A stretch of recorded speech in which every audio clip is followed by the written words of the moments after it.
हाँ प्रवीण, आवाज सुनाई दे रही है ना?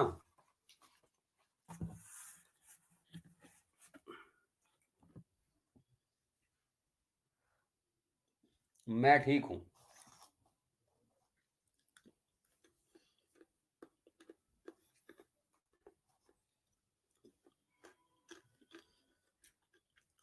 चलो बढ़िया है। तो हमने काफी दिनों से ह्यूमन रिप्रोडक्शन का चैप्टर कंटिन्यू करके रखा है, चला के रखा है। इसी ह्यूमन रिप्रोडक्शन वाले चैप्टर में हमने अभी तक काफी सारी चीजें पढ़ी है। पिछली क्लास में मैंने तुम लोगों को मेंस्ट्रुअल साइकिल के बारे में बताया था, और मैंने बताया था sex characters, primary and secondary sex characters. तो हमने रिप्रोडक्टिव सिस्टम्स का स्ट्रक्चर देखा, स्पर्म्स कैसे बनते हैं और ओवा कैसे बनते हैं वो देखा हमने। अब बात आती है फर्टिलाइजेशन प्रोसेस पे। ठीक है ना? तो let us discuss the process of fertilisation. सबसे पहले हम बात करेंगे फर्टिलाइजेशन का डेफिनेशन। फर्टिलाइजेशन क्या है? Fertilisation is the fusion of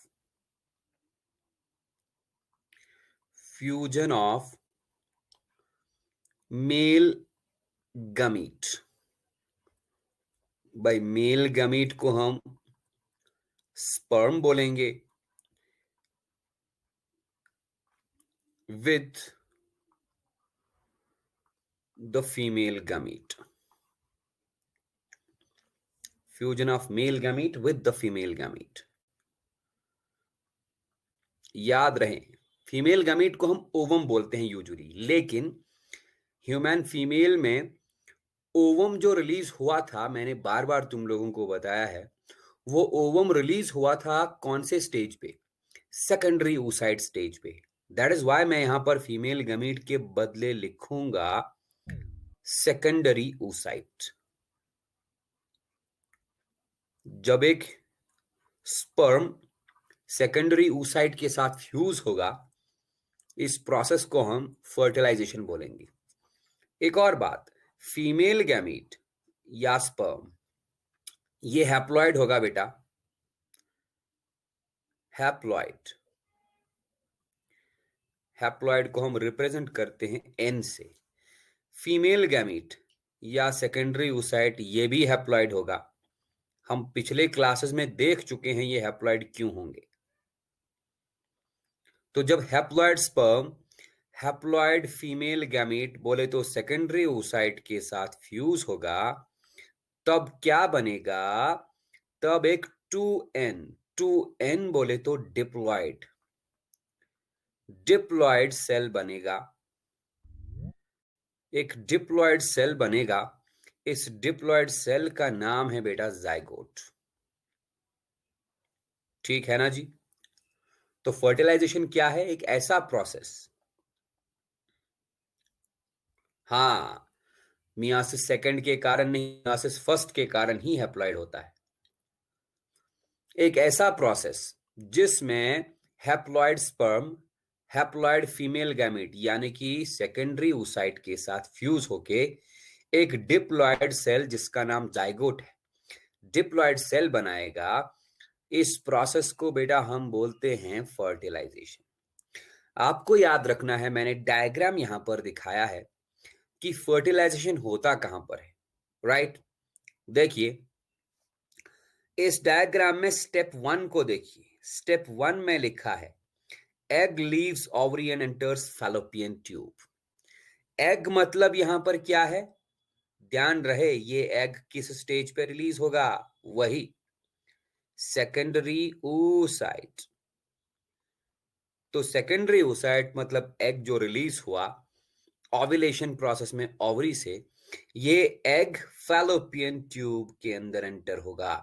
fallopian tube को हम ओविडक्ट भी बोलते हैं, यूट्राइन ट्यूब भी बोलते हैं।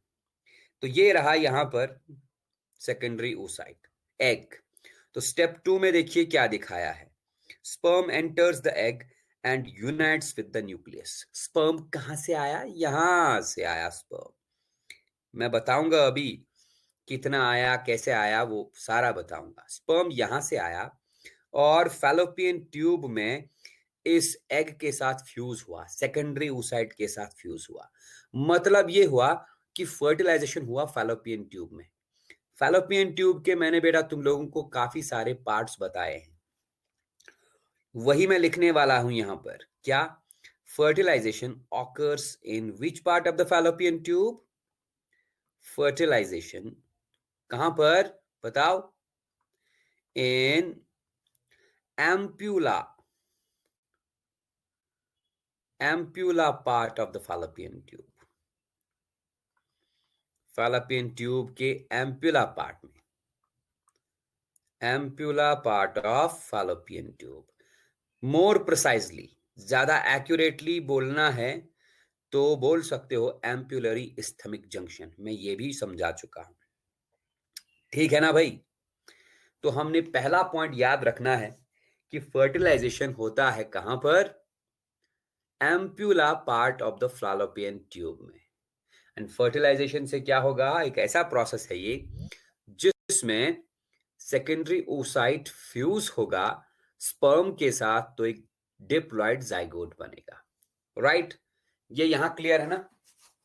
तो ये फैलोपियन ट्यूब है, यहां पर एम्पुलरी इस्थमिक जंक्शन में फ्यूज होगा, फर्टिलाइजेशन हो गया।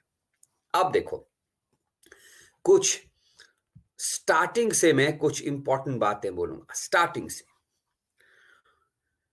जब क्वाइटस होगा, ड्यूरिंग क्वाइटस, क्वाइटस को हम कॉपुलेशन भी बोलते हैं, या सिंपल लैंग्वेज में सेक्सुअल इंटरकोर्स। ड्यूरिंग क्वाइटस या तुम बेटा बोल सकते हो सेक्सुअल इंटरकोर्स या कॉपुलेशन। याद रखियो 1.5 to 5.0 ml of semen containing, बहुत इंपॉर्टेंट पॉइंट है ये, containing about 200 to 500 million sperms। कितना? 1.5 ml से लेके 5 ml सेमेन, जिसके अंदर 200 से 5 मिलियन स्पर्म्स होंगे। ये कहां पर डिपॉजिट होगा? जब मेल फीमेल के साथ सेक्सुअल इंटरकोर्स करेगा तो इतना सारा सेमेन वजाइना के लास्ट पार्ट में डिपॉजिट होगा। मैंने तुम लोगों को reproductive system of the female का स्ट्रक्चर बताया हुआ है। मैंने बताया था यूटरस का सबसे नीचे वाला पार्ट, उसको हम सर्विक्स बोलते हैं। सर्विक्स के बाद स्टार्ट होता है वजाइना। तो जहां पर वजाइना और सर्विक्स आपस में मिलते हैं उस जगह पर, राइट? तो इतना सारा semen, it is deposited high up in the vagina, high up in the vagina. Vagina में काफी ऊपर, कहां पर? नियर द सर्विक्स, सर्विक्स के पास, राइट? तो सेमेन आ गया, और इस सेमेन में बेटा 200 से 500 मिलियन स्पर्म्स हैं। और सेमेन क्वांटिटी में कितना होगा डिपेंड करता है। It can be from 1.5 ml to 5 ml। इतना क्लियर है ना? इसमें कोई डाउट? तो पहला पॉइंट आपने याद रखना है, फर्टिलाइजेशन क्या होता है। दूसरा पॉइंट याद रखना है, फर्टिलाइजेशन कहां पर होती है। ह्यूमंस में इंटरनल फर्टिलाइजेशन होती है, कहां पर? फैलोपियन ट्यूब में। फैलोपियन ट्यूब के कौन से पार्ट में? एम्पुलरी इस्थमिक जंक्शन या एम्पुला पार्ट में। और फर्टिलाइजेशन स्टार्ट कैसे होती है? सेक्सुअल इंटरकोर्स में मेल फीमेल के रिप्रोडक्टिव सिस्टम की वजाइना में 1.5 से लेके 5 ml सेमेन ड्रॉप करता है। इसमें लगभग 200 से 500 मिलियन स्पर्म्स होते हैं।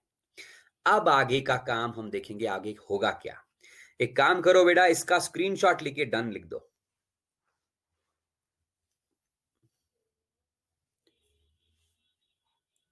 हाँ प्रवीण कुमार, स्क्रीनशॉट ले लो जल्दी जल्दी। ओके, देखो जी ध्यान से, within about 1 minute after copulation. Within about 1 minute ये कॉपुलेशन कंप्लीट हो गया। 1 मिनट में, with in about 1 minute after coitus. Coitus मतलब सेक्सुअल इंटरकोर्स। सेमेन जब फीमेल के रिप्रोडक्टिव सिस्टम में आ गया सर्विक्स के पास, तो 1 मिनट के अंदर अंदर दिस सेमेन कॉगुलेट्स। सेमेन कॉगुलेट्स, इसका कॉगुलेशन होता है। कॉगुलेशन का मतलब है बेटा, ये सेमेन थोड़ा सा थिक होता है, लेकिन 1 मिनट के अंदर अंदर ये फीमेल के वजाइना में, सर्विक्स के पास में थोड़ा सा थिक बन जाएगा। थिक, मोटा सा, जैसा कैसा बोलूं मैं, जेल टाइप का बन जाएगा, रुक जाएगा, कॉगुलेट हो जाएगा, हल्का सा क्लॉटिंग होगा इसमें। अब सवाल है ये कॉगुलेशन किससे होगा? इस सेमेन में काफी सारी चीजें होती है, तुम लोग को मैं बेटा पहले ही बता चुका हूं। सेमेन में प्रोस्टेट ग्लैंड का सिक्रीशन होता है, याद है? Semen contains prostatic secretions. Semen contains seminal vesicle वाला सिक्रीशन, सेमाइनल वेसिकल सिक्रीशंस। और तो और इसमें स्पर्म्स भी होते हैं, एपिडाइडमिक फ्लूइड होता है, और थोड़ा सा काउपर्स ग्लैंड वाला फ्लूइड होता है। इसी प्रोस्टेटिक सिक्रीशन में साइट्रिक एसिड भी होता है, याद होगा तुम लोगों को। यही साइट्रिक एसिड बेटा इस सेमेन को कॉगुलेट होने में मदद करेगा। लेकिन याद रखियो, ये कॉगुलेशन, ये क्लॉटिंग परमानेंट नहीं होती, ये क्लॉटिंग टेम्पररी होती है। तो 1 मिनट के अंदर अंदर ही सेमेन कॉगुलेट हो गया, टेम्पोरली, कुछ टाइम के लिए कॉगुलेट हो गया। अब सीधी सी बात है, अगर सेमेन कुछ देर के लिए कॉगुलेट हो गया तो इस सेमेन के अंदर जो स्पर्म्स थे वो मूव नहीं कर पाएंगे। सो कॉगुलेट बताया तो था, रुको, स्पर्म्स मूवमेंट इज रेस्ट्रिक्टेड। रुको, sperm movement is restricted, coagulation बता ही तो रहा था मैं। देखो इधर, अगर मैं, ये मान लो यूटरस है, ये यूटरस का लोअर मोस्ट पार्ट जिसको हम सर्विक्स बोलते हैं, और सर्विक्स के बाद डायग्राम में तुम लोग देख सकते हो, मैं काफी बार पढ़ा चुका हूं। हाँ, वही वही वही, ये रहा यूटरस, ये रहा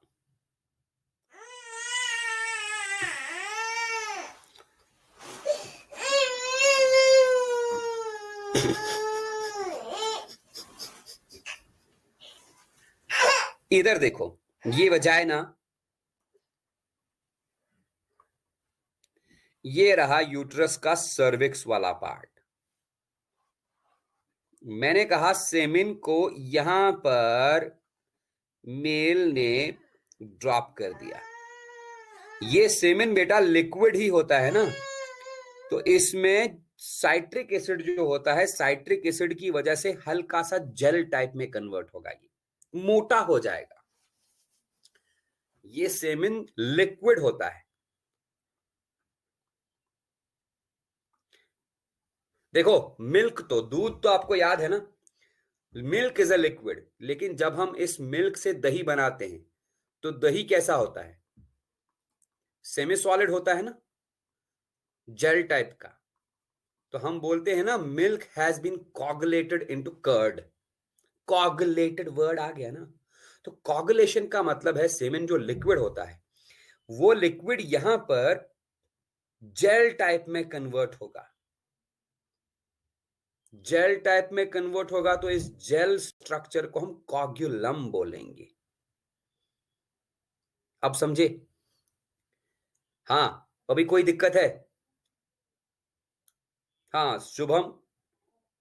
हाँ जी। लेकिन ये कॉगुलम हमेशा कॉगुलम नहीं रहेगा, ये टेम्पररी है, कुछ टाइम के लिए।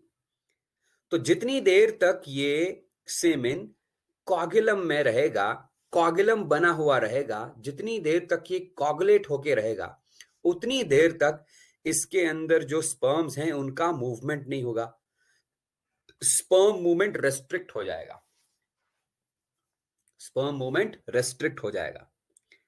अब देखो तुम बोलोगे सर ऐसा क्यों हुआ, इसके अंदर जो स्पर्म्स हैं उनको तो आगे बढ़ना ही है, स्पर्म मूवमेंट रेस्ट्रिक्ट होगा, रुकेगा, तो फिर ये कॉगुलम क्यों बना?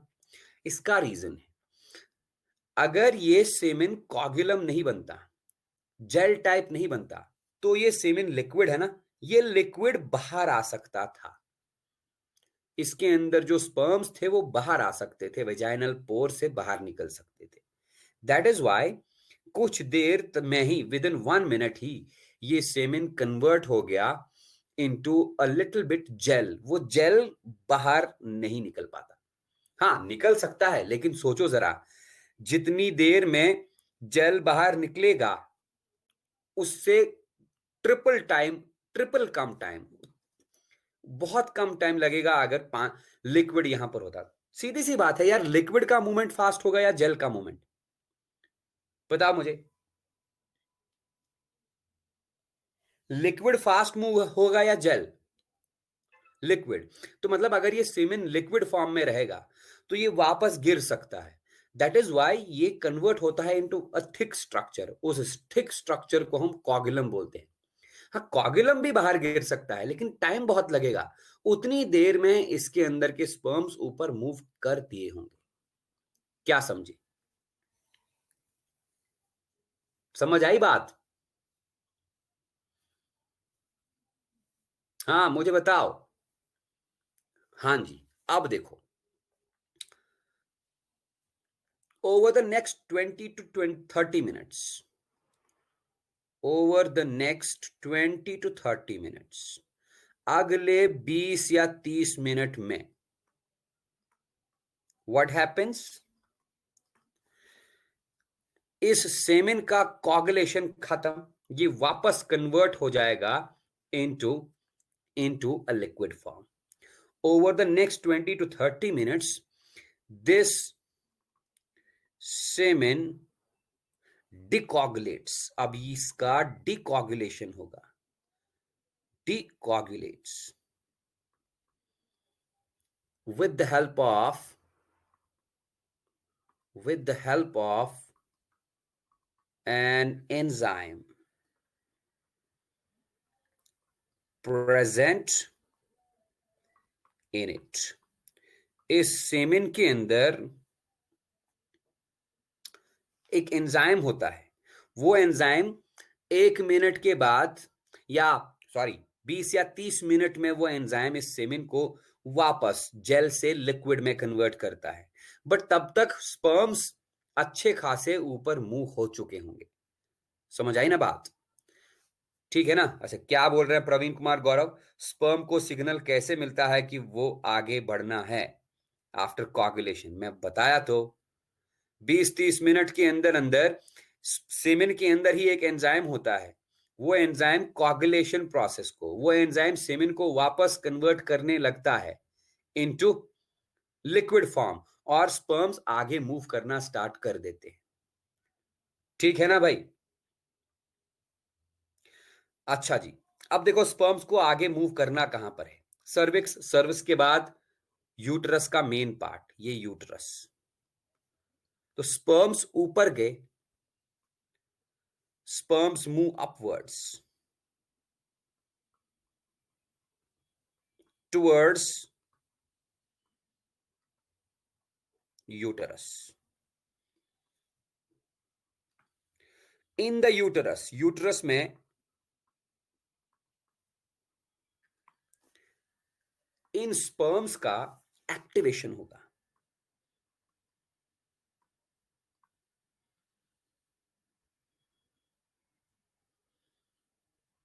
अरे भाई, ये एकदम से लिक्विड नहीं होगा ना भाई, मैंने ऊपर क्या लिखा, ओवर 20 to 30 मिनट्स।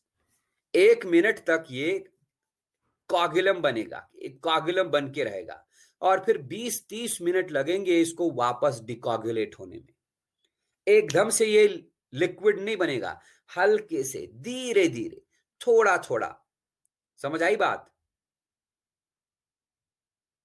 मतलब अगर इसको 1 मिनट लगा था कोगुलम बनने में, तो 30 मिनट इसको वापस लिक्विड बनने में लगेंगे। थोड़ा थोड़ा लिक्विड बनेगा, उस लिक्विड में से स्पर्म्स ऊपर चले जाएंगे। एकदम से बनेगा तो सीधी सी बात है, बाहर गिरेगा। क्यों नहीं गिरेगा? ठीक है ना? एकदम से नहीं बनता। तो मैंने क्या बोला, जैसे ये स्पर्म्स यूटरस में पहुंचते हैं, यूटरस में इन स्पर्म्स का एक्टिवेशन होता है। sperms move towards uterus, or inside the uterus sperms activate. Sperms activate and become competent. याद रखियो, ये पॉइंट बहुत इंपॉर्टेंट है। become competent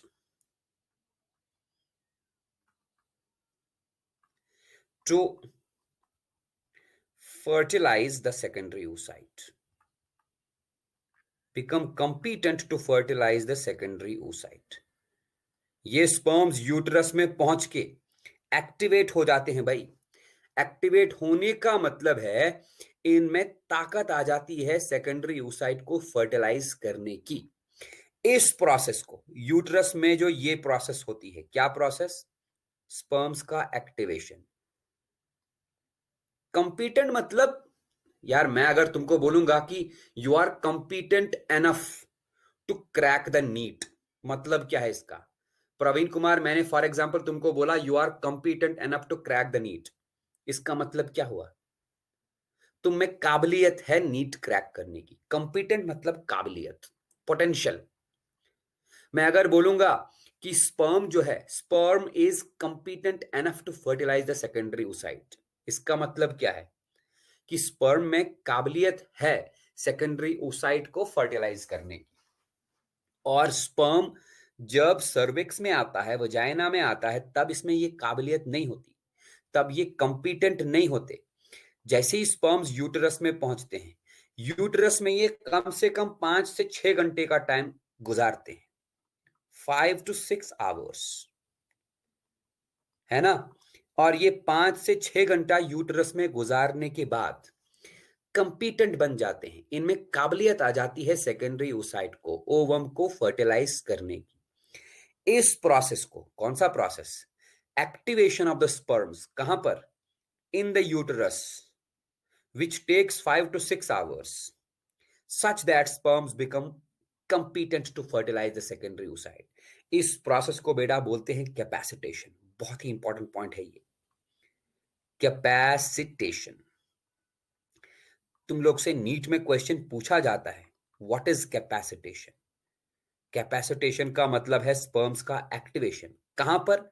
female reproductive tract में। कौन से पार्ट में? यूटरस में। और कैपेसिटेशन में होता क्या है? स्पर्म्स एक्टिवेट होते हैं, कंपीटेंट बन जाते हैं सेकेंडरी oocyte को फर्टिलाइज करने के लिए।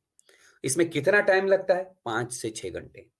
अब सवाल यह है कि यूटरस में ऐसा क्या होता है जिससे स्पर्म्स स्टिमुलेट होते हैं, जिससे स्पर्म्स एक्टिवेट होते हैं?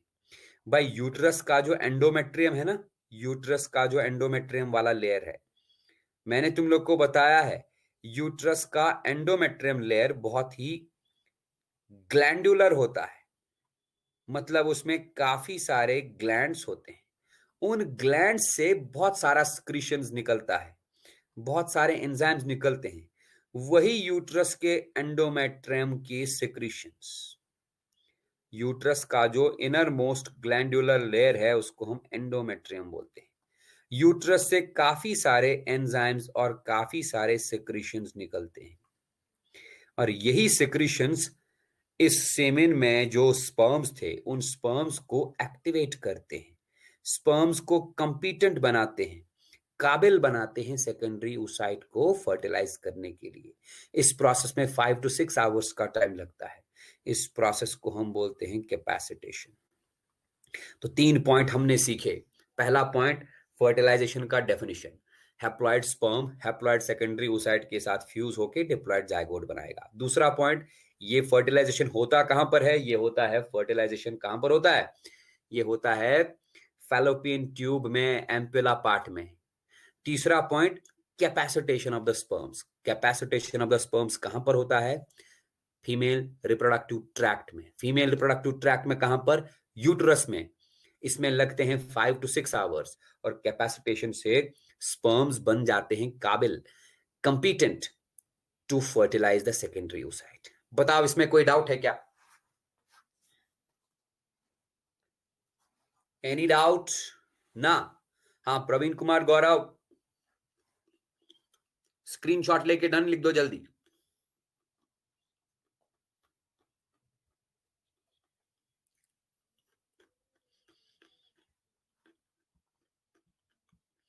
हाँ प्रवीण, चलता हूं आगे।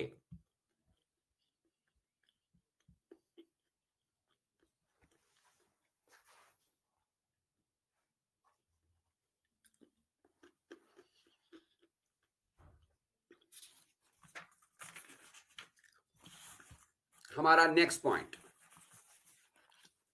एक मिनट।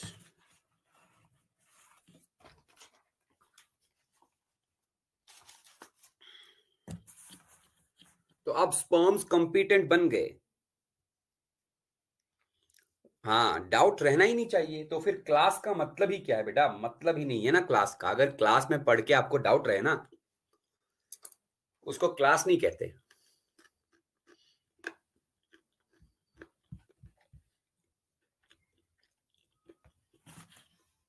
हाँ जी बेटा,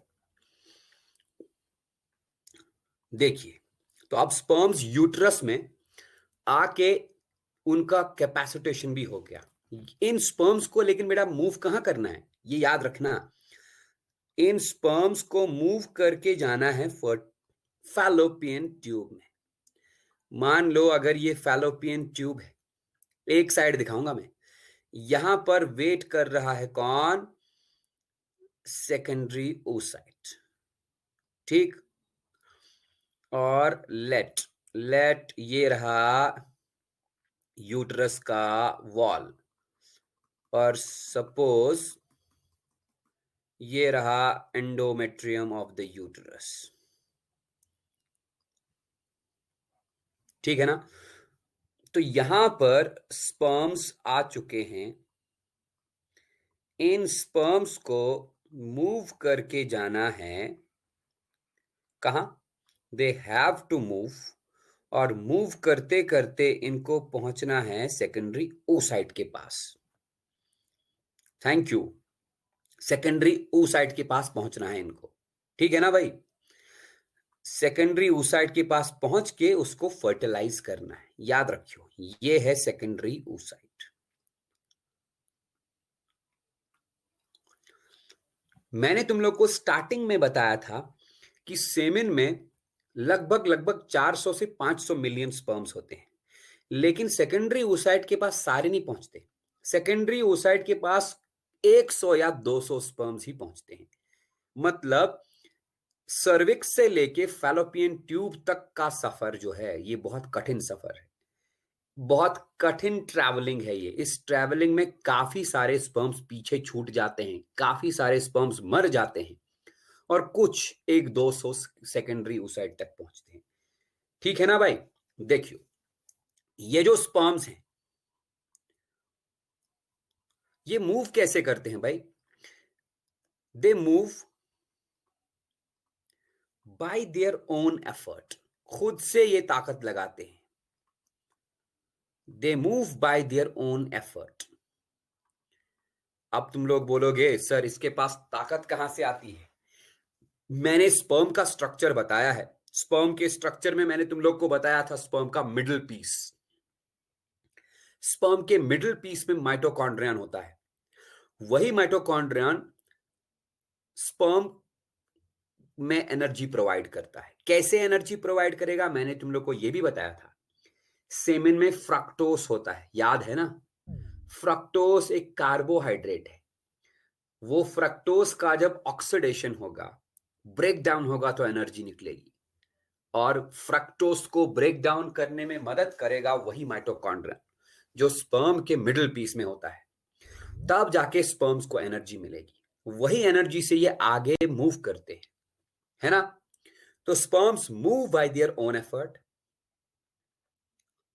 and also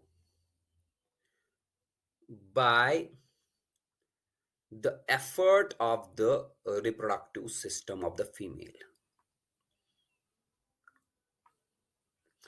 Effort of the female reproductive tract, मतलब स्पर्म्स को मूव करने के लिए दो दो एफर्ट मिलते हैं। एक, ये खुद से ताकत लगाते हैं। सेकेंडरी oocyte को ओवम बोलो ना, बट कंप्लीट ओवम नहीं है ये, इसको सेकेंडरी oocyte ही बोलेंगे, ये हैप्लॉइड है। तो मैंने क्या बोला, एक तो स्पर्म्स खुद से ताकत लगा के मूव करते हैं, और दूसरा दूसरा फीमेल रिप्रोडक्टिव सिस्टम जो है, फीमेल रिप्रोडक्टिव ट्रैक्ट जो है बेटा, फीमेल रिप्रोडक्टिव ट्रैक्ट में जैसे मैंने यूट्रस बोला, यूट्रस के वॉल में 3 लेयर्स होते हैं। अंदर वाला लेयर एंडोमेट्रियम, मिडिल वाला लेयर है myometrium. Myometrium is consisting of muscles, muscles का बना होता है ये। यही मसल्स बेटा कॉन्ट्रैक्ट करेंगे, रिलैक्स करेंगे।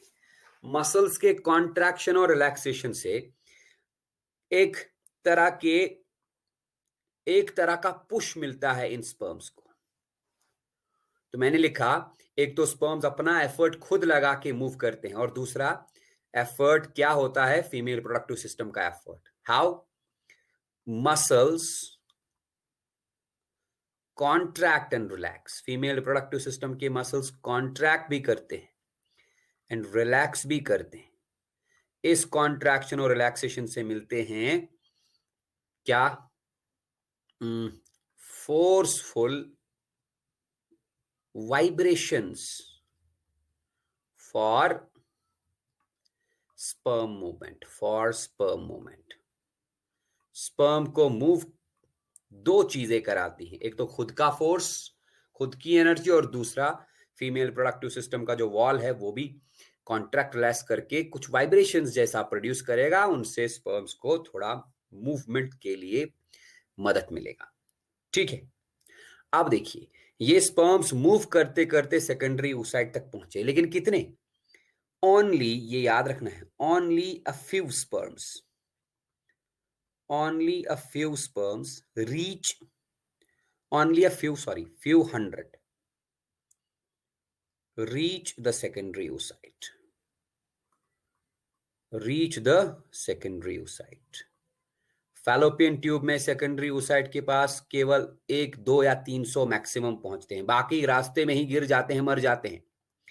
ठीक है, and only one has to fuse, only one fuses with the secondary oocyte। Secondary oocyte के साथ केवल एक ही फ्यूज होगा। अब बताओ, 500 मिलियन स्पर्म्स में से एक स्पर्म फ्यूज होगा सेकेंडरी oocyte के साथ। जो स्पर्म सेकेंडरी oocyte के साथ फ्यूज होगा, उस स्पर्म को क्या बोलेंगे? That will be the lucky sperm.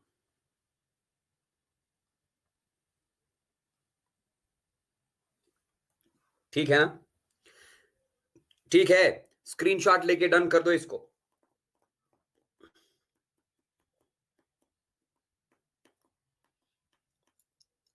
जल्दी। हाँ प्रवीण कुमार, स्क्रीनशॉट ले लो जल्दी बेटा। ओके, अब देखो, अब शुरू होती है असली कहानी। ये कहानी बताने के लिए मुझे डायग्राम लाना पड़ेगा, वेट करो।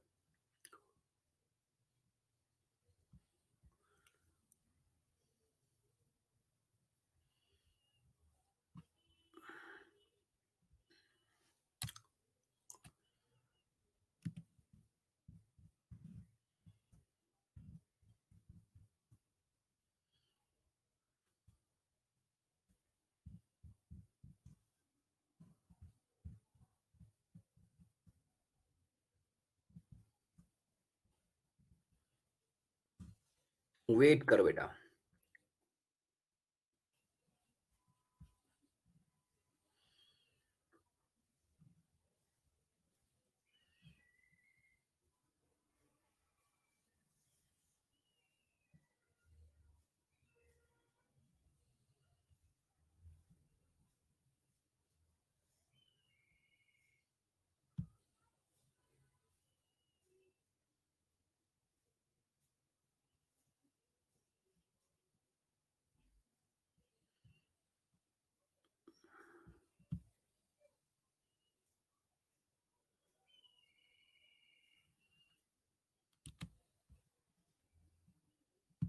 ये लाया मैंने डायग्राम।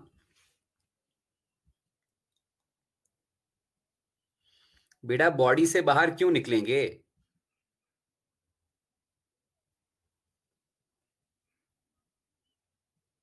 हाँ, एक ही स्पर्म ओवम में जाएगा, बाकी स्पर्म बॉडी से बाहर क्यों निकलेंगे? वो तो यूट्रस के अंदर ही, फीमेल रिप्रोडक्टिव सिस्टम के अंदर ही ना मर के एब्जॉर्ब हो जाएंगे, बाहर निकलना ही नहीं है उनको। उनका कोई फायदा ही नहीं है, खत्म कहानी। बस एक को फ्यूज होना था, वो फ्यूज हो जाएगा, बाकियों का कोई मतलब नहीं बनता।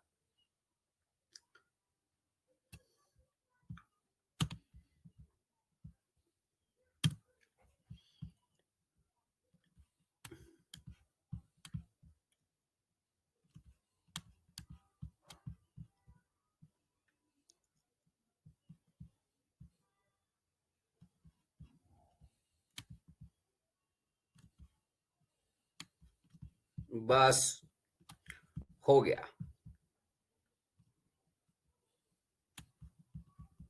हाँ जी, क्या बोल रहे हो? तो वो उसी में रहेंगे तो प्रॉब्लम ना होगा। किस में रहेंगे?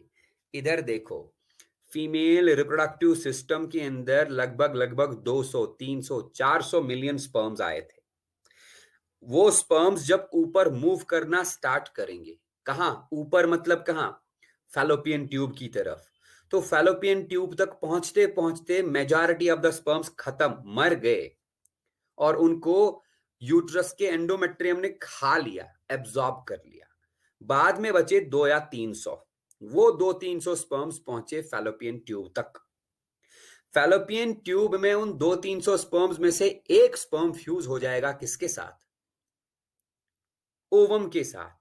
बाकी चलो मान लो 200 थे, एक फ्यूज हो गया ओवम के साथ, तो 199 का क्या होगा? वो 199 भी बाद में मरकर एब्जॉर्ब हो जाएंगे, खत्म कहानी। नहीं, प्रॉब्लम क्यों होगा उससे? वो उनको फीमेल रिप्रोडक्टिव सिस्टम का वॉल जो है ना, वो काफी फैगोसिटिक होता है। फैगोसिटिक मतलब वो एमीबा की तरह बहुत सारी चीजों को अंदर एनगल्फ करके खत्म करता है। Is it clear now? अभी क्लियर है ना बेटा? ओके, बस ध्यान से सुनो। ये हमने यहां पर स्ट्रक्चर बताया हुआ है, दिखाया है डायग्राम। खूबसूरत सा डायग्राम मैंने लाया। ये किसका डायग्राम है? ये सेकेंडरी oocyte का डायग्राम है। मैंने इंटरनेट से खोज के लाया, सेकेंडरी oocyte। और यही सेकेंडरी oocyte हैप्लॉइड है। ये वेट कर रहा है किसके अंदर? फैलोपियन ट्यूब के अंदर। इसका स्ट्रक्चर मैं पहले भी बता चुका हूं बेटा, तुम लोग को वो याद होना चाहिए। अभी भी थोड़ा थोड़ा बताऊंगा। देखो, ये रहा अंदर न्यूक्लियस, है ना? ये पूरा स्ट्रक्चर जो है, ये न्यूक्लियस है। ठीक है भाई? हाँ, ये डायग्राम अच्छा है इसलिए फ्लावर की तरह लग रहा है। ये न्यूक्लियस से, ये रहा इसका साइटोप्लाज्म, दिख रहा होगा, न्यूक्लियस, साइटोप्लाज्म। अब इसके बाहर, साइटोप्लाज्म के बाहर एक प्लाज्मा मेम्ब्रेन होगा। ये रहा प्लाज्मा मेम्ब्रेन, ठीक है ना? प्लाज्मा मेम्ब्रेन के बाहर तुमको एक और जबरदस्त कवरिंग मिलेगी, ये देखो, जोना पिल्यूसिडा। ये वाली कवरिंग, ये वाली जोना पिल्यूसिडा कहां से आया, मैं पिछली वाली क्लासेस में पहले ही बता चुका हूं। अगर अभी रिपीट करने बैठूंगा तो टाइम लग जाएगा। ये जिसपे मैंने रेड रेड मार्क किया, यही है जोना पेल्यूसिडा।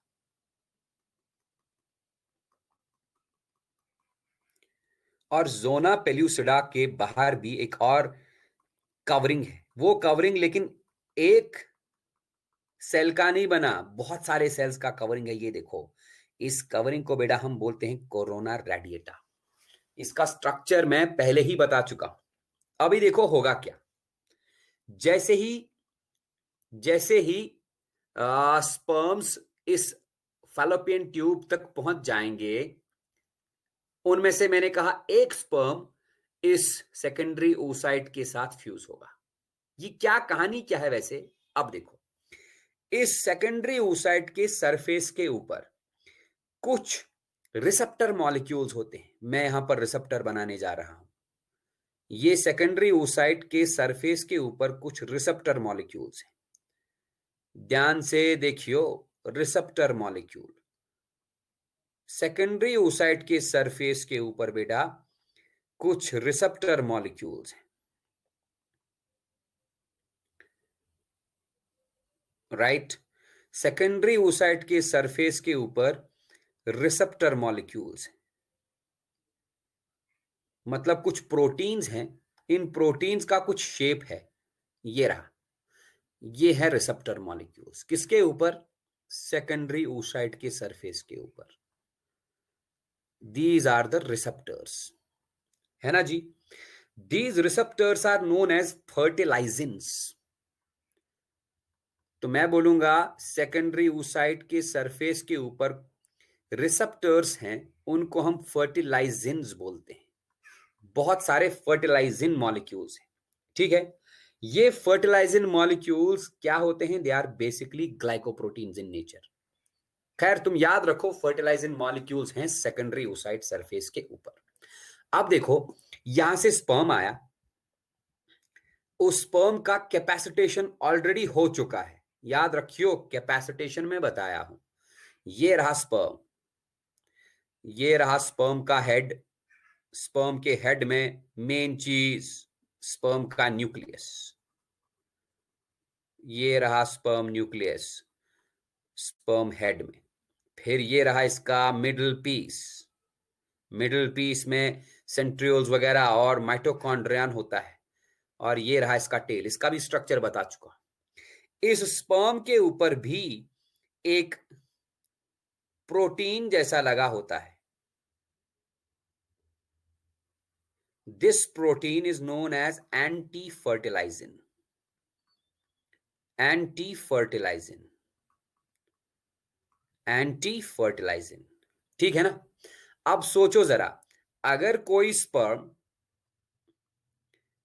ऐसा होगा, ध्यान से देखियो मैं समझाना क्या चाहता हूं। ये रहा स्पर्म और इसके ऊपर एंटी फर्टिलाइजिन कुछ इस तरह का है। ये एंटी फर्टिलाइजिन है। तो इस रिसेप्टर में ये वाला एंटी फर्टिलाइजिन फिट होगा या ये ए वाला एंटी फर्टिलाइजिन फिट होगा या बी वाला एंटी फर्टिलाइजिन? समझ रहे हो ना बात। मैंने कहा स्पर्म के हेड पे, हाँ स्पर्म के हेड पे भी कुछ प्रोटीन्स होते हैं। फर्टिलाइजेंस आर द रिसेप्टर्स जो कि सेकेंडरी oocyte के सरफेस पे। स्पर्म्स के हेड पे कुछ प्रोटीन्स लगे होते हैं, इनको हम एंटी फर्टिलाइजेंस बोलते हैं। एंटी फर्टिलाइजेंस इन्हीं रिसेप्टर्स के अंदर फिट होना चाहते हैं। फिट कौन सा होगा? जिसका शेप इसके जैसा हो। तो यहां पर ए स्पर्म का जो एंटी फर्टिलाइजन है वही फिट हो सकता है, होगा कि नहीं? तो ये मान लो यहां पर स्पर्म आके फिट हो गया। यस, स्पर्म स्पर्म का एंटी फर्टिलाइजिन सेकेंडरी oocyte के फर्टिलाइजिन के साथ फिट हो गया। ये देखिए,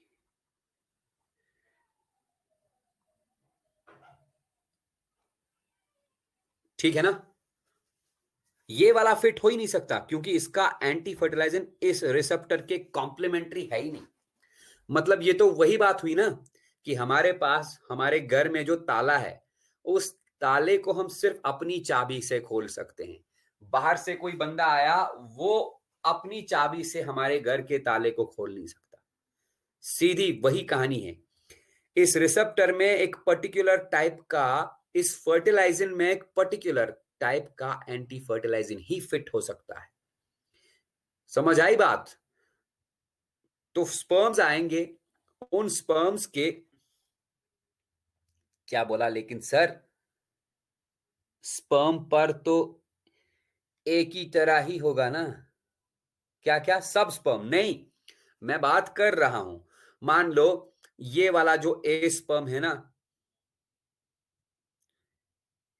अलग अलग ओवम पे अलग अलग स्पर्म, अलग अलग रिसेप्टर प्रोटीन रहेगा। फिर से बोलता हूं, सुनो, ये जो सेकेंडरी oocyte है, इसके ऊपर फर्टिलाइजिंग मॉलिक्यूल है, ठीक है ना? इस फर्टिलाइजिंग मॉलिक्यूल के ऊपर सिर्फ ह्यूमन का ही, क्योंकि सेकेंडरी oocyte किसका है? ह्यूमन का। इसके ऊपर सिर्फ ह्यूमन का ही स्पर्म फिट हो सकता है। क्यों? क्योंकि ह्यूमन स्पर्म के हेड के ऊपर एंटी फर्टिलाइजिंग मॉलिक्यूल इस फर्टिलाइजिंग मॉलिक्यूल के कॉम्प्लीमेंट्री होगा।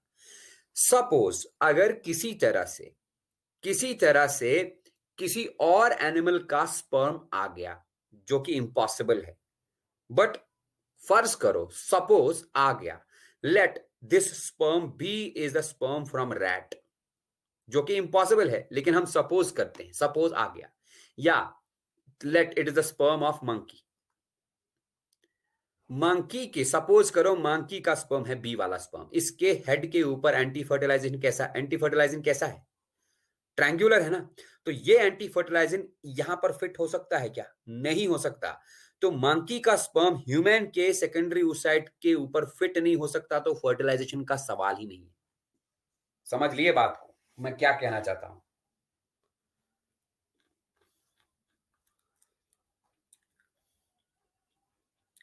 ठीक है ना जी? हाँ, तो अभी देखो, human sperm human secondary oocyte के ऊपर फिट होगा, अटैच होगा इसके साथ। क्यों? क्योंकि सेकेंडरी oocyte के ऊपर फर्टिलाइजिंग मॉलिक्यूल्स थे, ह्यूमन स्पर्म्स के ऊपर एंटी फर्टिलाइजिंग मॉलिक्यूल्स हैं। ये एंटी फर्टिलाइजिंग और फर्टिलाइजिंग मॉलिक्यूल्स आपस में कॉम्प्लीमेंट्री होते हैं, फिट हो गए लॉक और की तरह, ताले और चाबी की तरह।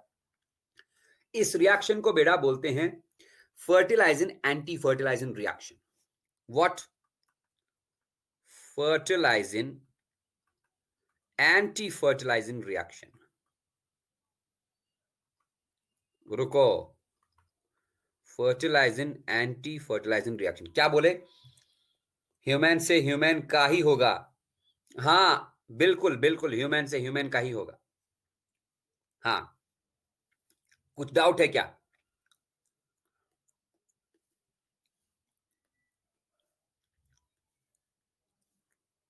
हाँ प्रवीण, एनी डाउट?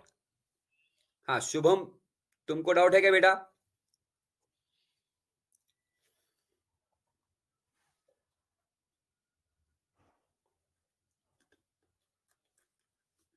याद रखियो, मैंने बोला ना फर्टिलाइजिंग एंटी फर्टिलाइजिंग रिएक्शन इसको बोलते हैं।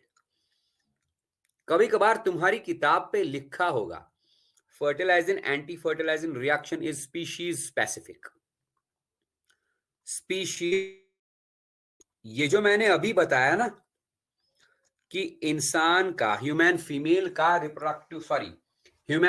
का सेकेंडरी oocyte को फर्टिलाइज कर सकता है सिर्फ ह्यूमन का ही स्पर्म, क्योंकि ह्यूमन फीमेल और ह्यूमन मेल एक ही स्पीशीज के मेंबर्स हैं।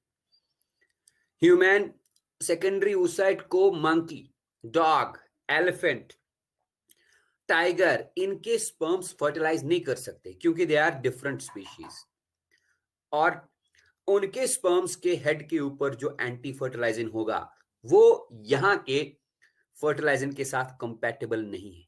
समझ रहे हो बात? इसीलिए मैंने लिखा स्पीशीज स्पेसिफिक। ए स्पर्म और सेकेंडरी oocyte ये दोनों एक ही स्पीशीज से बिलोंग करते हैं। बी स्पर्म और सेकेंडरी oocyte ये अलग अलग स्पीशीज के हैं, इसलिए बी यहां पर फिट ही नहीं हो सकता। ठीक है ना?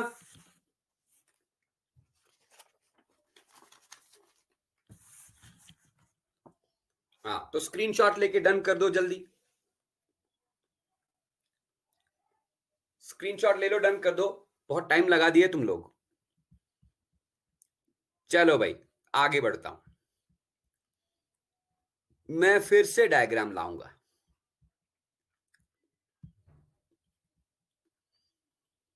बहुत एक अच्छा सा डायग्राम है हमारे पास।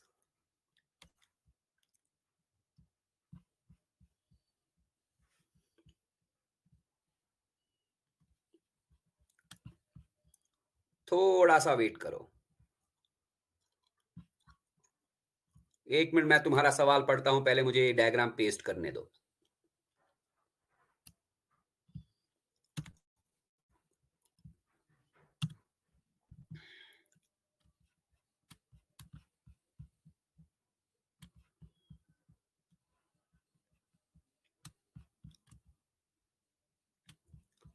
हाँ भाई, क्या बोल रहे थे? सर, जब एक स्पर्म एक ओवम ही फर्टिलाइज होगा तो मिलियंस ऑफ स्पर्म्स क्यों जाता है, जबकि फीमेल में ये रूल फॉलो नहीं होता? यस, एक स्पर्म एक ओवम को फर्टिलाइज कर सकता है, ये सही है। सोचो जरा, अगर मेल ने सिर्फ एक ही स्पर्म को प्रोड्यूस किया होता, मेल के टेस्टिस से एक बार में एक स्पर्म निकलता, मेल के पेनिस से एक बार में एक स्पर्म निकलता, और वो स्पर्म वजाइना से फैलोपियन ट्यूब तक पहुंचते पहुंचते खत्म, मर गया, तो सोचो जरा, इस फीमेल में बच्चा बनने के चांसेस कितने डिक्रीज हो जाएंगे? बताओ जरा।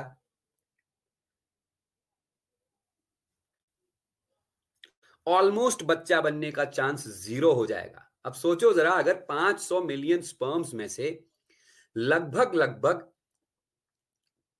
99% स्पर्म्स पहले ही खत्म होते हैं, कुछ 2 या 300, 500 मिलियन में से 200 स्पर्म्स फैलोपियन ट्यूब तक पहुंचे, ये कितना कम परसेंटेज है ना?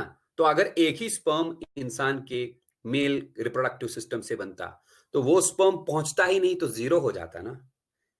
ये ऊपर वाले ने पूरा सोच समझ के प्रोसेस बनाया है।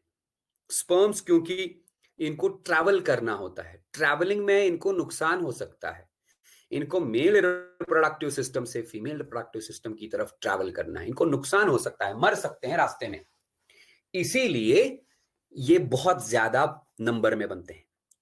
अरे प्लांट की बात करो, पोलन ग्रेन्स देखो, कार्पल के अंदर एक ओव्यूल होता है, उस ओव्यूल में एक फीमेल गैमीट। पोलन ग्रेन्स कितने बनते हैं? पोलन ग्रेन्स बिलियंस में बनते हैं। क्यों? क्योंकि पोलन ग्रेन के अंदर मेल गैमेट है और उन पोलन ग्रेन्स को ट्रैवल करना है, फीमेल गैमेट की तरफ जाना है। तो ये ट्रैवलिंग वाला प्रोसेस है ना, इस ट्रैवलिंग वाले प्रोसेस में काफी सारा नुकसान हो सकता है इन मेल गैमेट्स को, मर सकते हैं। दैट इज वाई ऊपर वाले ने पहले ही सोच समझ के रखा है, यार अगर ट्रैवलिंग प्रोसेस में majority of the male gametes मर भी गए तो कुछ एक आध मेल गैमेट्स पहुंचेंगे तो काम सक्सेसफुल हो जाएगा। ठीक है ना? आगे बढ़ूं? हाँ, बताऊं आगे? चलो ठीक है। अब देखो, स्पर्म अटैच हो चुका है किसके साथ? किसके साथ अटैच हो चुका है भाई? सेकेंडरी oocyte के सरफेस के साथ। ध्यान से देखियो, बहुत ही इंपॉर्टेंट चीज मैं बोलने वाला हूं। अब क्या होगा? अब होगा स्टार्ट एक बहुत ही इंपॉर्टेंट प्रोसेस जिसको अपन एक्रोसोम रिएक्शन बोलते हैं। Acrosome reaction. ये एक्रोसोम रिएक्शन क्या है, मैं एक और डायग्राम लाना चाहूंगा, एक और डायग्राम में लाऊंगा, वेट करो, उससे भी दिखाऊंगा।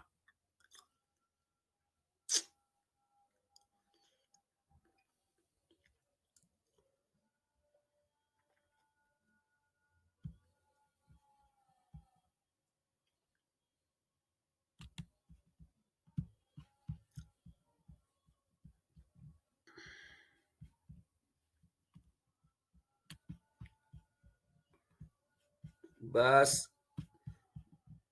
कुछ एक आध सेकंड लगेंगे मुझे। ये मैंने दूसरा डायग्राम यहां पर पेस्ट किया। ये क्या हो गया?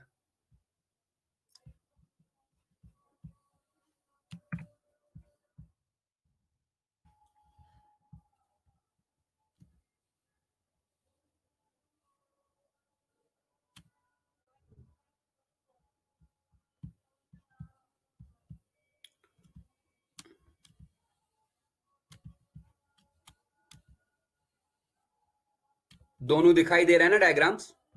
बता मुझे।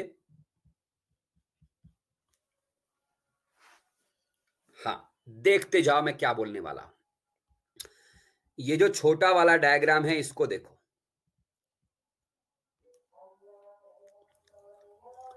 जोना पेलुसिडा के बाहर एक सेल्स का कवरिंग होता है। मैंने अभी बनाया, अभी भी बताया मैंने, that covering of the cells is known as corona radiata.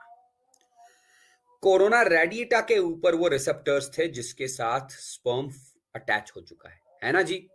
अब देखो, स्पर्म के हेड के ऊपर एक कैप लगा होता है। मैंने तुम लोग को बताया है, स्पर्म हेड, अगर ये स्पर्म है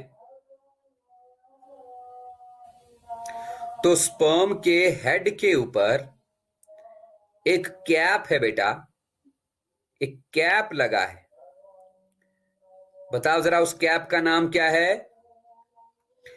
the cap on the sperm head is known as acrosome. और मैंने ये भी बताया था तुम लोग को, एक्रोजोम एक मॉडिफाइड गोल्गी बॉडी है। इस एक्रोजोम से कुछ एंजाइम्स निकलेंगे। सबसे पहला एंजाइम, उस एंजाइम का नाम है हायालुरोनिडेज।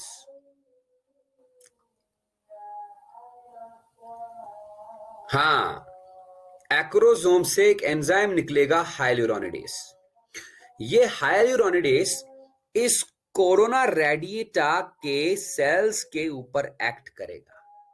मतलब कहने का यह है कि कोरोना रेडिएटा के सेल्स आपस में जुड़े रहते हैं एक मटेरियल से, एक म्यूकोपॉलीसेकेराइड से। उसका नाम है हाइलुरोनिक एसिड। ध्यान से सुनियो मैं क्या बोलूंगा। हाइलुरोनिक एसिड, हाइलुरोनिक एसिड क्या है ये? It is the cementing material. Cementing material मतलब जिससे सेल्स आपस में जुड़ सकते हैं। Cementing material between cells of corona radiata, cells of corona radiata। Corona radiata की सेल्स आपस में जुड़ी रहती हैं एक ग्लू से, एक एल्फी लाइक स्ट्रक्चर से, एक सीमेंटिंग मटेरियल से। उस सीमेंटिंग मटेरियल का नाम है हाइलुरोनिक एसिड। मतलब कहने का ये है, ये जो कोरोना रेडिएटा की सेल्स हैं, ये जहां जहां से मैं ब्लू लकीर मार रहा हूं ना, ये ब्लू मान लो तुम, ये वही सीमेंटिंग मटेरियल है, दिखाई दे रहा होगा। तो कोरोना रेडिएटा की सेल्स आपस में जुड़े रहते हैं, टाइट रहते हैं हाइलुरोनिक एसिड से। ठीक है ना भाई? ये देख लो, हाइलुरोनिक एसिड से। इसी हाइलुरोनिक एसिड के ऊपर ये एंजाइम एक्ट करेगा। ये इस हाइलुरोनिक एसिड को डाइजेस्ट करेगा। क्या हाइलुरोनिडेज क्या काम करेगा? ये हाइलुरोनिक एसिड को डाइजेस्ट करेगा, ब्रेक करेगा। मतलब कोरोना रेडिएटा के सेल्स के बीच का सीमेंटिंग मटेरियल खत्म, ये सेल्स लूज हो जाएंगे। जहां पर स्पर्म अटैच हुआ था उस जगह पर कोरोना रेडिएटा के सेल्स लूज हो जाएंगे। समझ रहे हो ना? मान लो यहां पर स्पर्म अटैच हुआ था, तो यहां पर कोरोना रेडिएटा के सेल्स लूज हो जाएंगे। लूज होने से ये थोड़ा साइड को चलेंगे और स्पर्म का हेड अंदर की तरफ पेनिट्रेट करेगा, स्पर्म हेड अंदर की तरफ टच करेगा। बताओ समझ आया कि नहीं?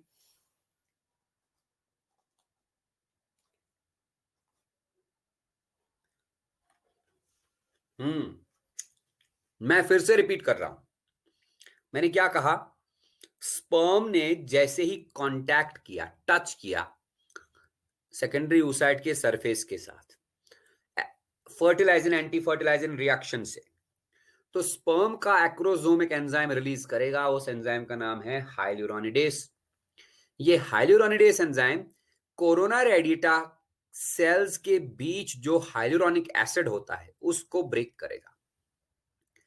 तो कोरोना रेडिएटा के सेल्स लूज हो जाएंगे एंड स्पर्म हेड अंदर की तरफ पेनिट्रेट करेगा। पेनिट्रेट मतलब ये अंदर इन सेल्स के रास्ते को, दूर रास्ता तो बन ही गया, लूज हो गए ना सेल्स, अंदर जाके ये स्पर्म हेड टच करेगा। इसके बाद जो लेयर आता है, इसके बाद जो कवरिंग आती है, उस कवरिंग को टच करेगा। बताओ कौन सी कवरिंग है? Zona pellucida. अरे प्रवीण, स्पर्म को तो पता चल गया ना कि ओवम यही है। फर्टिलाइजन एंटी फर्टिलाइजन रिएक्शन से पता चला ना कि यही ओवम है भाई। मैं अभी तक क्या बोल रहा था?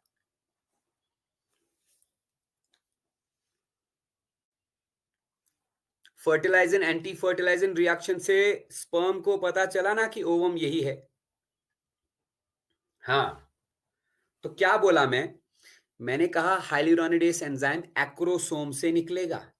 ये एक्रोसोम का हाइल्यूरोनिडेस उस जगह पर, जिस जगह पर स्पर्म अटैच हुआ है, उस जगह पर हाइल्यूरोनिक एसिड को डाइजेस्ट करेगा, ब्रेक करेगा। हाइल्यूरोनिक एसिड ब्रेक होने से यहां के सेल्स लूज हो जाएंगे और ये स्पर्म हेड इसी रास्ते से अंदर आके दूसरे वाले लेयर के साथ, दूसरे वाले कवरिंग के साथ टच करेगा। दूसरा वाला कवरिंग कौन सा है? जोना पेल्यूसिडा। दिखाई दे रहा है ना तुमको?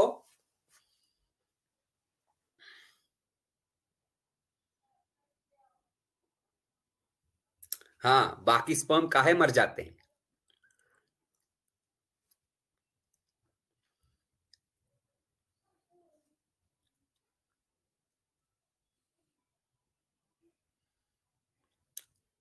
अब देखो, ये जो बड़ा वाला डायग्राम हम यहां दिखाए हैं, इसमें हम दिखाएंगे ये स्पर्म अब जोना पेल्यूसिडा के साथ क्या करने वाला है। देखो पहला वाला point, sperm makes contact with the egg. दूसरा point, acrosome reacts with zona pellucida. Acrosome ने जोना पेल्यूसिडा के साथ रिएक्ट किया। क्या रिएक्ट किया? ये हाइड्रोलिटिक एंजाइम्स रिलीज करेगा। हाइड्रोलिटिक एंजाइम्स का मतलब है बेटा डाइजेस्टिंग एंजाइम्स, जो किसी चीज को ब्रेक करेगा। ठीक है ना? वो तो इसने रिलीज कर ही दिया। पहला कौन सा एंजाइम रिलीज किया? हाइल्यूरोनिडेस। एक दूसरा एंजाइम भी यहां रिलीज करेगा बेटा। उस एंजाइम का नाम है एक्रोसिन। याद रखियो, उस एंजाइम का नाम है एक्रोसिन। लेकिन थोड़ा सा यहां पर ध्यान रखिए, हाइड्रोलिटिक एंजाइम्स में हाइल्यूरोनिडेस भी आएगा, एक्रोसिन भी आएगा। हाइल्यूरोनिडेस से रास्ता बना दिया इसने कोरोना रेडिएटा के थ्रू। अब जैसे ही जोना पेल्यूसिडा को टच किया, तो जोना पेल्यूसिडा को टच करने के बाद ये रिलीज करेगा एंजाइम्स। उस एंजाइम का नाम है एक्रोसिन। ACROCIN, acrosin enzyme. ये एक्रोसिन एंजाइम क्या काम करेगा? सॉरी, SIN, CIN नहीं है, SIN। ये एक्रोसिन एंजाइम क्या करेगा? ये तुम देख सकते हो, जोना पेल्यूसिडा को ब्रेक किया, जोना पेल्यूसिडा को डाइजेस्ट किया, रास्ता बना दिया जोना पेल्यूसिडा के थ्रू। दिखाई दे रहा होगा तुम लोग को। तो एक्रोसोम रिएक्ट्स विद पेरिविटलाइन स्पेस। अब जोना पेल्यूसिडा के थ्रू रास्ता बना दिया। जोना पेल्यूसिडा के बाद अंदर एग का प्लाज्मा मेम्ब्रेन है, दिखाई दे रहा होगा। ये एग प्लाज्मा मेम्ब्रेन है। लेकिन एग के प्लाज्मा मेम्ब्रेन मतलब सेकेंडरी oocyte के प्लाज्मा मेम्ब्रेन और जोला पेल्यूसिडा के बीच का गैप भी है बेटा जी। इस गैप को हम पेरिविटलाइन स्पेस बोलते हैं, दिखाई दे रहा होगा। तो जोना पेल्यूसिडा को ब्रेक करते करते ये स्पर्म का हेड पेरिविटलाइन स्पेस तक पहुंच गया। कहां पहुंचा? पेरिविटलाइन स्पेस तक। ठीक है ना भाई? हाँ, यहां तक कोई दिक्कत? स्क्रीनशॉट लेके डन कर दो पहले।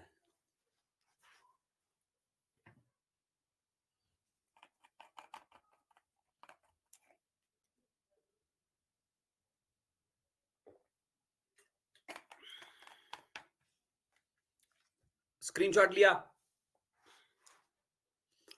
मैं चलता हूं आगे।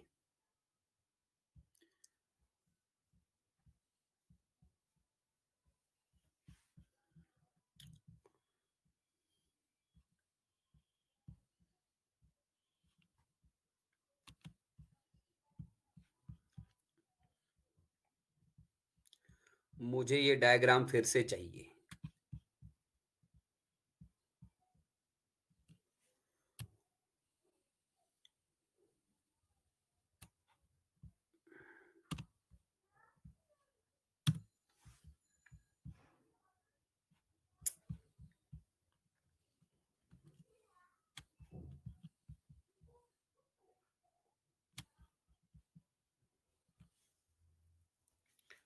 पता नहीं, देखते जाओ। इधर देखो, जो आया है वो बस देख ले, मुझे बाकियों के साथ कोई लेना देना नहीं है। मैंने क्या कहा, एक्रोसोम ने जोना पेलुसिडा को डाइजेस्ट करना स्टार्ट कर दिया। क्यों? क्योंकि इस एक्रोसोम ने बेटा एक और एंजाइम रिलीज किया, उस एंजाइम का नाम था एक्रोसिन। प्लस यहां पर दूसरा काम होता है, ध्यान से सुनना। जैसे ही एक्रोसिन एंजाइम रिलीज हुआ, जोना पेलुसिडा का ब्रेक डाउन स्टार्ट होने लगा। उस टाइम एक बहुत जबरदस्त काम होगा, यहां पर लिख रहा हूं। क्या? स्पर्म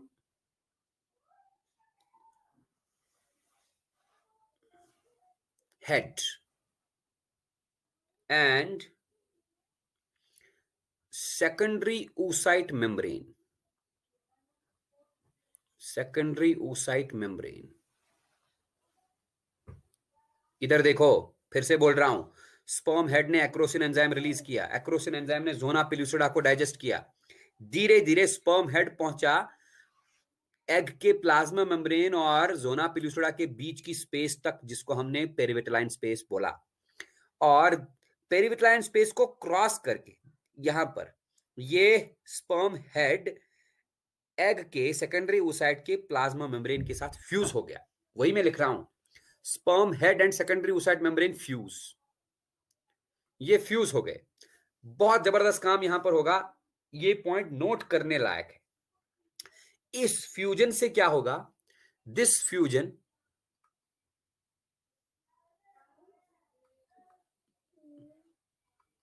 आवाज चली गई, क्या बात कर रहे हो यार? रुको, रिफ्रेश करता हूं मैं।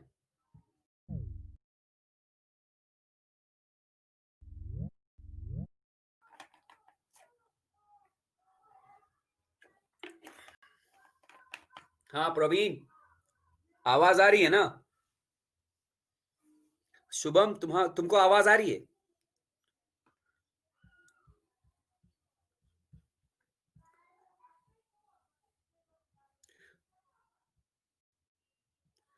हाँ, क्या मैंने लिखा? जैसे ही स्पर्म हेड ने सेकेंडरी oocyte के मेम्ब्रेन को टच किया, यहां पर दिखा रहा है सेकेंडरी oocyte के मेम्ब्रेन को फोर्थ में, उस टाइम क्या होगा? दिस फ्यूजन सेट्स ऑफ और रिडक्शन, रिडक्शन मतलब decrease in the potential of, physics पढ़ते हो, पोटेंशियल समझ लिया होगा, potential of membrane of secondary oocyte, membrane of secondary oocyte। बहुत ही इंपॉर्टेंट पॉइंट है ये भाई। जैसे ही सेकेंडरी oocyte का मेम्ब्रेन ये और स्पर्म का हेड आपस में फ्यूज कर गए, उस वक्त सेकेंडरी oocyte का मेम्ब्रेन पोटेंशियल डिक्रीज हो गया। तुम लोग ने शायद अगर 11th क्लास में पढ़ा होगा नर्व इंपल्स कैसे कंडक्ट होता है, नर्व इंपल्स कैसे जनरेट होता है, तो तुमको पता होगा मेम्ब्रेन पोटेंशियल। हर सेल के मेम्ब्रेन में कुछ ना कुछ पोटेंशियल होता है, कुछ ना कुछ पॉजिटिव नेगेटिव चार्जेस की वजह से पोटेंशियल होता है। उस पोटेंशियल को हम मेम्ब्रेन पोटेंशियल बोलते हैं। तो यहां पर भी सेकेंडरी oocyte के मेम्ब्रेन में कुछ पोटेंशियल था, इलेक्ट्रिक पोटेंशियल। स्पर्म का हेड टच होने से, स्पर्म का हेड फ्यूज होने से, सेकेंडरी oocyte मेम्ब्रेन के साथ फ्यूज होने से सेकेंडरी oocyte मेम्ब्रेन का पोटेंशियल डिक्रीज होता है। लिखा है मैंने, reduction in the membrane potential. इस मेम्ब्रेन पोटेंशियल डिक्रीज होने से क्या होगा? Blockage of entry of further sperms. अब समझ आया ना बाकी स्पर्म्स अंदर क्यों नहीं आ सकते? Blockage of entry of further sperms. ठीक है ना भाई? हाँ, तो मैंने क्या कहा? सेकेंडरी oocyte के मेम्ब्रेन का पोटेंशियल कम हो जाएगा। मेम्ब्रेन पोटेंशियल कम होने से, डिक्रीज होने से जो बाकी स्पर्म्स, मैंने पहले ही कहा था 200-300 स्पर्म्स हैं, वो 200-300 स्पर्म्स अभी तो बाहर घूम ही रहे हैं ना। तो वो 200-300 स्पर्म्स में से कुछ स्पर्म्स अंदर आने की कोशिश कर रहे होंगे, क्योंकि स्पर्म के, ध्यान से सुनना मैंने क्या बोला, स्पर्म के सरफेस पे क्या थे? रिसेप्टर्स थे। उन रिसेप्ट सॉरी सेकेंडरी oocyte के सरफेस पे रिसेप्टर्स थे। उन रिसेप्टर्स को हमने क्या बोला था? फर्टिलाइजेंस। और स्पर्म के हेड के ऊपर क्या थे? एंटी फर्टिलाइजेंस।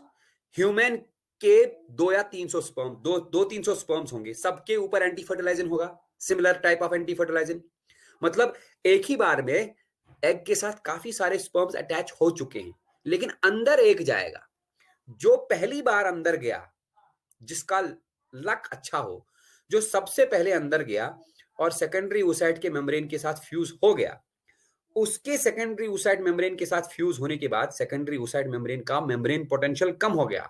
मेम्ब्रेन पोटेंशियल कम होने से ये बाकी स्पर्म्स जो एग के साथ, सेकेंडरी oocyte के साथ अटैच हो चुके हैं, उनके एंट्री को रोकेगा। Blockage of entry of further sperms. इस ब्लॉकेज को बेटा हम फास्ट ब्लॉक पॉलीस्पर्मी बोलते हैं।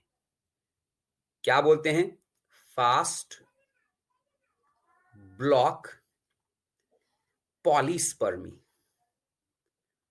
फास्ट ब्लॉक पॉलीस्पर्मी बहुत ही जबरदस्त चीज है ये। मैंने क्या कहा? सेकेंडरी oocyte के साथ काफी सारे स्पर्म अटैच हो चुके हैं, क्योंकि सेकेंडरी oocyte के ऊपर फर्टिलाइजिंग मॉलिक्यूल्स हैं और स्पर्म्स के ऊपर क्या है? Anti fertilising molecules. तो अटैचमेंट हो चुका है, लेकिन जो वाला स्पर्म सबसे पहले अंदर जाएगा, जो वाला स्पर्म सबसे पहले जोना पिल्यूसिडा को क्रॉस करेगा, पेरिविटलाइन स्पेस को क्रॉस करके सेकेंडरी oocyte मेम्ब्रेन के साथ टच करेगा, फ्यूज होगा, वो स्पर्म क्या काम करेगा? वो membrane potential of the secondary oocyte को रिड्यूस कराएगा, डिक्रीज कराएगा। इससे बाकी स्पर्म्स अंदर जा ही नहीं सकते। देखो, एक स्पर्म अंदर गया तो मोनोस्पर्मी, और बहुत सारे स्पर्म्स अगर अंदर जाएंगे तो पॉलीस्पर्मी। ये पॉलीस्पर्मी को रोकता है। इस पॉलीस्पर्मी के इस रुकने के प्रोसेस को हम बोलते हैं fast block polyspermy. And fast block polyspermy कैसे होता है? It occurs due to reduction in the membrane potential of the secondary oocyte। हम क्या बोल रहे हो प्रवीण? हार्ड ब्लॉक वॉल बना लेता है वो बाद में, पहले ये वाला हार्ड ब्लॉक वॉल अभी नहीं बनाएगा, वो कॉर्टिकल रिएक्शन की वजह से बनाएगा। ये वाला पॉलीस्पर्मी अलग है बेटा, वो इसके बाद बोलूंगा ना। तो मैंने क्या बोला? सेकेंडरी oocyte का मेम्ब्रेन का पोटेंशियल डिक्रीज हो गया। मेम्ब्रेन पोटेंशियल डिक्रीज होने से बाकी जो स्पर्म्स अटैच हो गए होंगे वो अंदर नहीं आ पाएंगे। ऐसे वाली पॉलीस्पर्मी को ब्लॉक करने के प्रक्रिया को हम बोलते हैं फास्ट ब्लॉक पॉलीस्पर्मी। ये क्लियर है ना? इसमें कोई दिक्कत है, डाउट है तो बताओ जल्दी जल्दी, नहीं है तो फिर स्क्रीनशॉट लेके डन कर दो। जल्दी करो, हमारे पास 5-10 मिनट अभी है। ओके, चलते हैं आगे।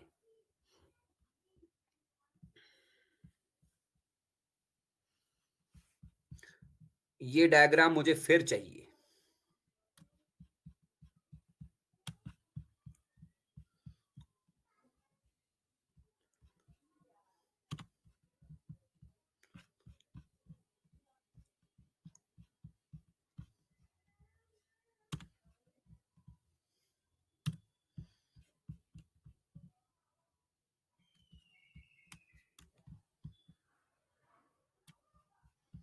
हाँ, देखते रहो।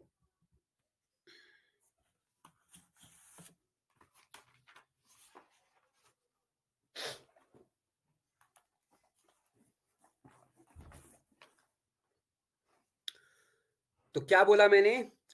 फास्ट ब्लॉक पॉलीस्पर्मी, ठीक है ना? बाकी स्पर्म्स अब अंदर नहीं आ सकते। ओके, यहां तक क्लियर है ना? अभी देखो, जैसे ही इस स्पर्म ने, फिफ्थ पॉइंट में लिखो, sperm nucleus enters the egg. Sperm nucleus अंदर एग के अंदर गया। स्पर्म न्यूक्लियस अंदर जाने से अब क्या होगा? सिक्स्थ पॉइंट में देखो, cortical granules fuse with egg plasma membrane which renders the vitelline layer impenetrable to the sperm। मतलब क्या है ये? तुम लोग पहले ही देख सकते हो, इस सेकेंडरी oocyte के अंदर काफी सारे छोटे छोटे, ये छोटे छोटे ग्रेन्यूल्स दिखाए। ये बेटा जी, इन ग्रेन्यूल्स को हम बोलते हैं कॉर्टिकल ग्रेन्यूल्स, लिखा है नाम। जैसे ही स्पर्म न्यूक्लियस अंदर गया तो ये कॉर्टिकल ग्रेन्यूल्स थोड़ा सा ऊपर आके सेकेंडरी oocyte के मेम्ब्रेन के साथ फ्यूज हो गए। ये देखो, फ्यूजन, किसका fusion? Of cortical granules. Fusion of cortical granules किसके साथ? With secondary oocyte membrane. ये फ्यूज हो गए, और फ्यूज होने के बाद ये सेकेंडरी oocyte, सॉरी, ये पेरिविटलाइन स्पेस के अंदर कुछ एंजाइम्स डालेंगे। ठीक है ना भाई? They release some enzymes into the perivitelline space. समझ आई बात? What will they do? They release enzymes into the perivitelline space.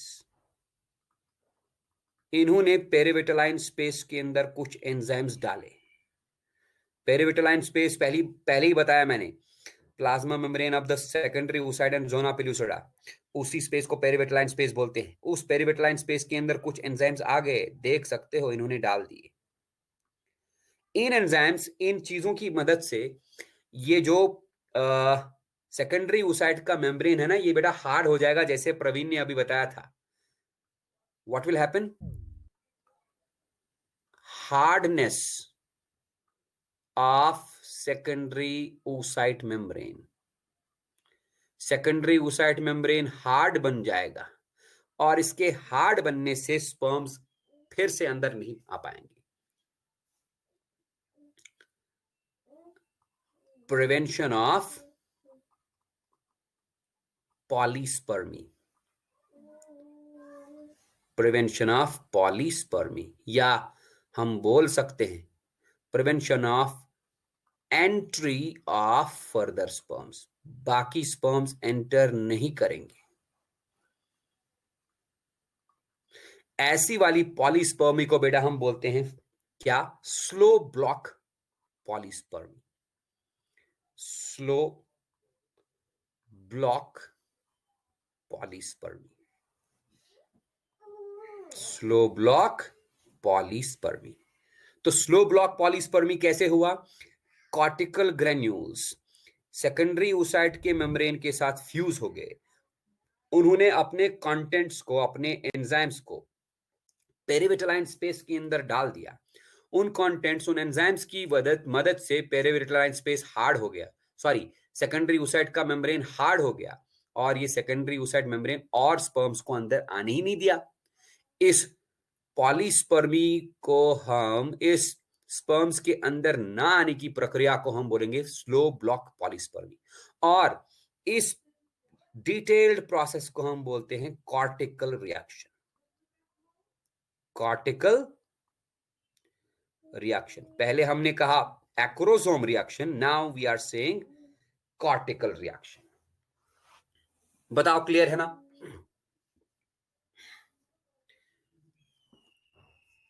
हाँ जी, क्लियर है ना? शुभम, प्रवीण,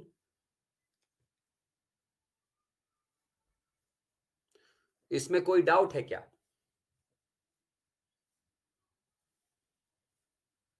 हाँ, तो हम बोल सकते हैं polyspermy is checked. Polyspermy check होता है, मतलब रुकता है दो प्रोसेसेस से। क्या क्या? स्लो ब्लॉक पॉलीस्पर्मी और fast block polyspermy. Slow block polyspermy का मतलब है जब सेकेंडरी oocyte का मेम्ब्रेन हार्ड बनेगा, और ये होता है because of what? Cortical reaction. Fast block polyspermy होता है कब? That occurs due to acrosome reaction. Acrosome reaction में क्या? जब सेकेंडरी oocyte मेम्ब्रेन का मेम्ब्रेन पोटेंशियल रिड्यूस हो जाएगा। क्लियर है ना? तो स्क्रीनशॉट लेके डन कर दो ये।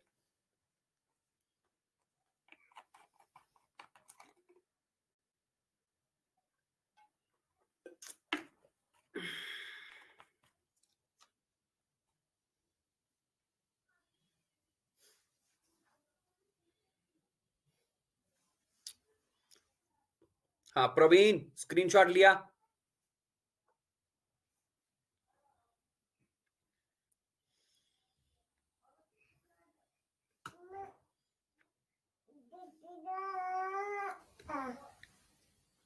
नहीं, फाइट नहीं होता स्पर्म स्पर्म में, नो फाइट।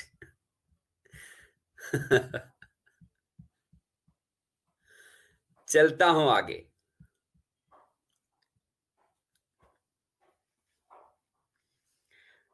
अभी देखो, बस मैं इसको फिनिश करने वाला हूं, खत्म करने वाला हूं। इधर देखियो भाई, तो अंदर सिर्फ स्पर्म न्यूक्लियस गया गया ना?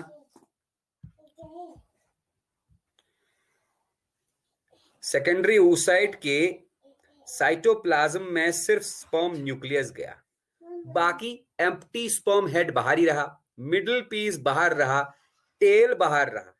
ये अंदर जाएंगी नहीं, सिर्फ स्पर्म हेड का स्पर्म न्यूक्लियस अंदर गया। ठीक है ना भाई? और हमको पता है इस स्पर्म न्यूक्लियस के अंदर क्या है भैया? इसके अंदर 23 क्रोमोसोम्स हैं, है ना? ये 23 क्रोमोसोम्स जाके इस एग के न्यूक्लियस के अंदर और 23 क्रोमोसोम्स हैं, उन 23 क्रोमोसोम्स के साथ मिलकर 23 पेयर्स बनाएंगे। तो 23 क्रोमोसोम्स किसका? स्पर्म न्यूक्लियस का। What they do? They pair with 23 secondary oocyte chromosomes, and thus 23 pairs of chromosomes will be formed। और तब तक ये जाइगोट में कन्वर्ट हो चुका होगा। काम खत्म, जाइगोट बन गया। और ये पूरी प्रोसेस कहां पर हो गई? फैलोपियन ट्यूब के अंदर, ओविडक्ट के अंदर। फैलोपियन ट्यूब के कौन से पार्ट में? Ampulla part of the fallopian tube. ठीक है ना भाई? अब आगे इस जाइगोट का क्या होगा? What will happen to this zygote? ये जाइगोट एम्ब्रियो में कन्वर्ट होगा, उसके बाद वही एम्ब्रियो यूटरस में इम्प्लांट होगा। कैसे इम्प्लांट होगा, फिर उसका डेवलपमेंट कैसे होगा, ये हम अपनी आने वाली क्लासेस में पढ़ेंगे। ठीक है ना? तो इसका स्क्रीनशॉट ले लो भाई, जल्दी से डन कर दो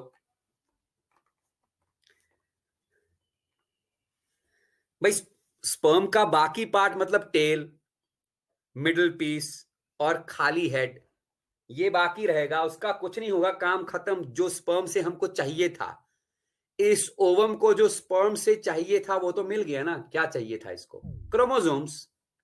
जाइगोट बनाने के लिए क्रोमोसोम्स ही तो चाहिए थे इसको। बाकी जो